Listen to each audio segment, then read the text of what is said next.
So, I've been thinking again about how Christ has to be our foundation for our theology as Christians, as people of faith, as anyone who has faith in God.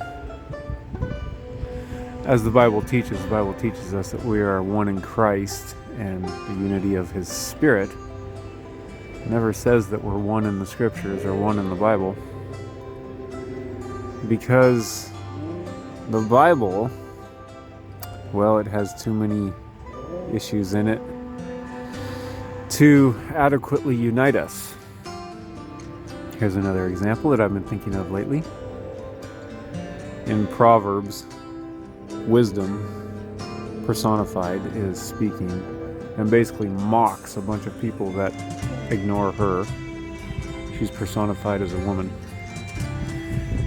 And all these people who choose to ignore her, well, when their calamity comes and their dread comes on them, she just laughs and mocks. And basically says, "Ha ha, I told you so. Tough.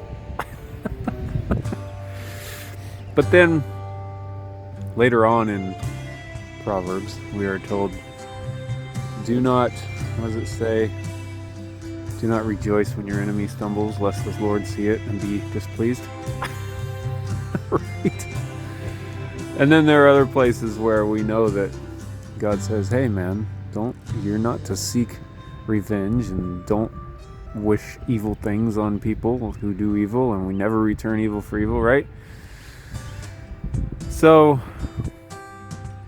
that's just one more example of where we can see a literary contradiction, right? And the more a person reads the Bible, if people insist on saying, well, the Bible has to be the foundation of our theology and not Christ himself, then they would be wise to read it voraciously so they could make sure that they were getting their theology correct.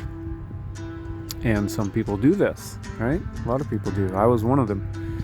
But what happened to me is the more that I read it, the more I saw these contradictions. And fortunately, instead of it driving me away from the Lord actually started explaining to me. He said, that's why, Jesse, you have to all be united in Christ. Because Christ is the uniting factor. He is the uniter, not the Bible. Is the Bible authoritative? Yes.